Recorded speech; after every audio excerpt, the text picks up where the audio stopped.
અને જે સાચા ભાવિક હોય ને, જે સાચા ભાવિક હોય ને એને કશું કહેવાની જરૂર આવતી. કારણ કે હું તો મન વાંચું છું, હૃદય વાંચું છું. મન ખબર હોય મારો ભક્ત અહીંયા આવતો હોય કેટલો દુઃખી હોય, એને શું જરૂર હોય. સમય આવા દો, જેટલું તમારે જોઈએ છે એનાથી 10 ગણું અમૃતની મેલડી આલી જઈશ. સમય લાગે, સમય લાગે, કારણ કે હું જોઉં છું આ બદલાઈ તો નથી જતા ને, મને ભૂલી તો નથી જતા ને, મેં જે માર્ગ બતાડ્યા છે એમાંથી નીકળી તો નથી ગયા ને.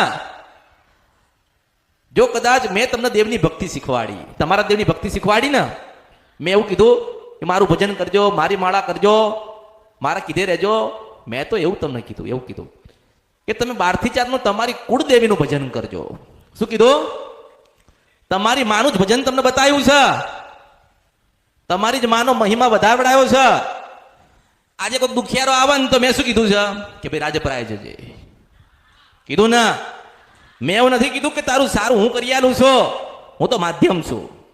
મારી ઘોડિયાલના પછી કે રામ છે, એકની અનેક, એકની અનેક, એકની અનેક બનવું. પછી જેવો ભક્ત હોય, જેવો ભજન હોય ને એવી ભગવતી બને. તમારે નક્કી કરવાનું છે કે તમારે મને કયા સ્વરૂપમાં જોઈશ. કોઈ મેલડીના ફોટે જાય તો મેલડી રૂપે દર્શન આલીશ. બહુચરના રૂપમાં જોશો તો શંખલપુરના ટોડાની બહુચર બનું છો. તમારી ચાઉંડ માતાના ફોટે જઈને કદાચ 2 ઘડી આંખ બંધ કરશો ને મને યાદ કરશો તો એ ફોટામાં હું મેલડી દેખાઈશ. બુટ બલાટ કે બેચરા હોય કે રણની દેવી મમાય હોય કે ખોડિયાલ હોય કે કાળકા હોય કે સધી હોય કે શિકોતર હોય, તમે તમારા દેવની ભક્તિ કરજો. મારી ભક્તિ કરવાની જરૂર નથી. જો તમે તમારા દેવની ભક્તિ કરતા થઈ જાવ ને તો એ દેવની અંદર હું મેલડી સમય કરીશું. ઘરમાં, પેઢીમાં, પરિવારમાં ભૂવા હોવા છતાંય આજે ઘણા લોકોને બહાર જોવડાવવું પડતું હશે. પડે છે ને જોવડાવવાનું. ઘરમાં ભૂવા છે જ, મઢો છે જ, માતાઓ છે જ, પેઢીએ છે, ભાઈઓ છે, બધા જ છે, પણ દુઃખી છીએ. તો પેઢી પરિવારમાં ભૂવા શેના માટે બનાવવામાં આવે છે કે જ્યારે જ્યારે તમારા જીવનમાં કોઈ દુઃખ પડે, દુઃખ ક્યારે પડે કે તમે ભૂલા પડો ને ત્યારે પડે. તમે ભૂલા પડ્યા એટલે માતાને ગમ્યું એટલે દુઃખ પડ્યું એટલે તમે પછી ભુવાજીને જઈને એવું કહો કે અમારું દુઃખ મટાડી આલો, તો એવી રીતે દુઃખ એ ભુવાજી મટાડી આલશે? તમારા ઘરના ભુવા તમારું દુઃખ મટાડી આલશે નહીં. કારણ કે તમે તમારા દેવના ગુનાહ કર્યા છો, ભુવાના ગુનાહ કર્યા નથી. આજે પણ તમારા કોઈ ગુનાહ થઈ ગયા હોય અને તમે જઈને ભુવાજીને એવું કહો તમારી પેઢીના કે ભુવાજી અમે આટલા દુઃખી છીએ, અમારું આ કામ થતું નથી, તો ભુવાજી તો ધૂણીને કહી દેશે કે જા હું કાળકા મેલડી કે સધી કે ઝોપડી કે જોગણી તારું સારું કરીશ. પેલા ગુના યાદ કરજો ને ભૂલ યાદ કરજો. તમારી પેઢીના ભુવાન બદનામ કરશો. એ તો સારું કરવા માટે બન્યા ને, માતા એમને સારું કરવા માટે મળી ને, આજે તમે એમને બદનામ કરો છો. અને ભુવા જે ભુવાજીઓ હોય, જે ભુવા હોય પેઢી લઈને બેઠા હોય એમને હું સંદેશો આલું છું કે કદાચ નવરાત્રી આવતી હોય, ચૈત્ર મહિનો આવતી હોય કે આશો મહિનો હોય, તમને એવું લાગે ને કે ભાઈ આ પરિવાર મારાથી અલગ થાય છે, આ પરિવાર ને દુઃખી છે, આ પરિવાર આ ઘરને બોલાવતો નથી, તો ભુવાજીને સંદેશો આલું છું કે તારી બધી વસ્તી ભેગી કરીને મઠે બેસજે અને માને કહેજે કે માં આશીર્વાદ આલા અને બધું સુખ દુઃખ ભૂલી જાય તો મારા જેવી મેરડી એ દીવામાંથી નીકળશે, મને ઓળખો ને તો ઓળખાય. વસ્તીની માતા ને વસ્તીના જ ભુવા હોય ને, વસ્તીની જ માતા હોય ને વસ્તીના જ ભુવા હોય. પણ કદાચ ભુવાનું મન કંઈક લાગી ગયું હોય ને ભુવાના મનમાં કંઈક પડ્યું હોય ને ભુવાજી ના કહી શકતા હોય અને વસ્તીને બહાર ફરવું પડતું હોય. આજે તમે બહાર તમારા ઘરમાં ભુવા હોવા છતાં તમે બહાર ફરો ને તો તમારી માને ના ગમે ખરી? ના ગમે. પણ કદાચ તમે તમારા ભુવાજીના કીધામાં રહ્યા હોત, માની ભક્તિમાં લાગ્યા હોત, માને પૂછીને ડગલા ના પગલા ભર્યા હોત, તો એ માં કોઈ દાડો દુઃખી થવા દેતી? કોઈ દિવસ કોઈ દુઃખી થાય જ નહીં. પણ ક્યાંક જીવનમાં ભૂલા પડ્યા, નવી દોરીઓ હાથમાં પકડાઈ અને દોરી પ્રમાણે તમે દોરાઈ ગયા, એટલા તમે દુઃખી થયા છો. 10 વર્ષ થઈ ગયા લોકો દિવાળીને બેઠ્યા છે, કશું જ એમાંથી ઉખડતું. તેલ બાળી નાખ્યું, ઘી બાળી નાખ્યું, લાપસી કરી નાખી, મંગળવાર કરી નાખ્યા, રવિવાર કરી નાખ્યા, પૂનમ ભરી લીધી, 12 દીવા કર્યા, ઘરમાં દીવા કર્યા, મંદિર બનાવી નાખ્યા, પણ માતાજીઓ આથી 1 થી 2 સુધી જવાબ આપ્યા નહીં. તો આનું સમજવું શું? 10 વર્ષથી ભક્તિ કરો છો, 5 દીવા કરો છો, ઘરમાં 3 દીવા કરો છો, તો આનું કારણ શું? જેટલા માણસને તમે મળશો ને, જેટલી જગ્યાએ તમે જશો ને એટલા નવા દીવા નીકળશે. શું થશે?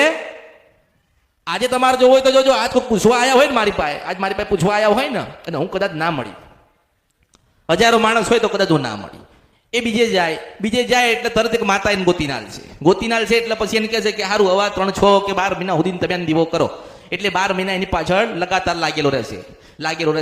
પછી કામ ના થાય એટલે પછી બીજી જગ્યાએ જશે. અહીં તો નંબર આવતો નથી કે અહીંયા નંબર કોનો આવશે? જે મારા હશે ને એનો જ નંબર આવશે. મારા નહીં હોય એ દરવાજામાંથી બહાર નીકળી જશે. મનથી થઈ જાય જતું રહેવું છે ને જતા રહે એટલે સમજી લેવાનો કે તમારા દેવ તમારાથી એતરાજ છે એટલે મેલડીનો સંગ કરવાનું ના પાડે છે. તમે તમારા દેવના ગુના કર્યા છે, તમે તમારા દેવની ભક્તિ નથી કરવા માંગતા અને બાર બીજી માતાઓ પાસે સુખ માંગો છો એટલા તમે દુઃખી થયા છો.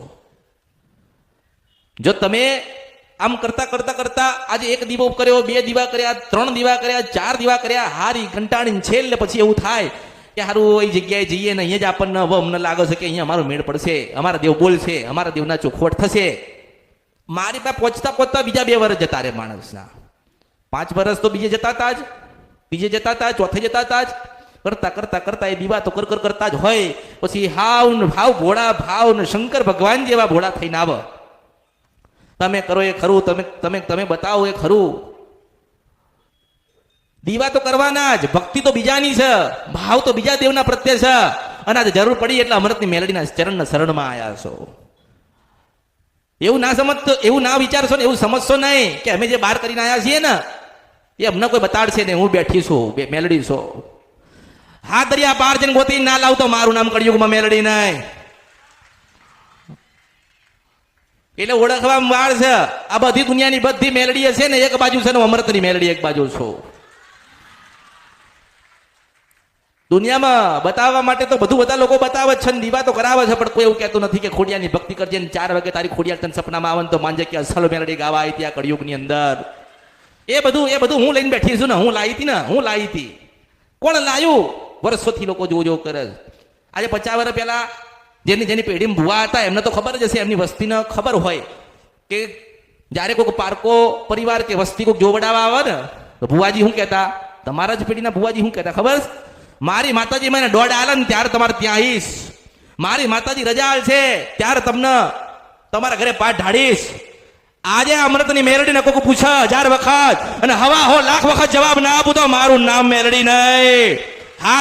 હાથ પાતળ ફાડીને આવેલી મેલડી છો. દુનિયામાં બધું વાંચી લીધું પણ વાંચવાનું પૂરું થયું ને, લખાણ પૂરું થયું ને ત્યારે મેલડી આવી.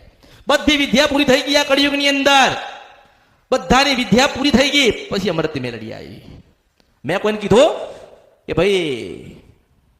કીધું કે તમારા પૂર્વજો માતાઓ તો લાવી દીધી, હવે પૂજી નહીં રખડાઈને તમે દુઃખી થયા છો. હવે એ બધું કહેવા જાવ તો પૂર્વજ તો જતા રહ્યા, તમે કોણ કહેવા જશો? મારે એવું કહેવાનું થાય. કોઈને સમજાવવાની જરૂર નથી, બધા સમજીને આવ્યા છે ઘરેથી, પોતપોતાના ઘરેથી. દીવા કેમ કરવા અને માતાજીને કેમનું મળીશું? હું કોઈને મળવા માંગતી નથી. જે મારા હશે ને એમને મળી લઈશ. અહીંયા કોઈ જીદ કરવી નહીં. તમારો સમય થશે ને એટલે તમે બહાર જતા હશે ને તો એ કહી એ મગનના 3 દીકરાઓ મને મેલડીને મળીને જજો. હું શિરવન સાપરા નદી કંદરફિયા મેલડી છો.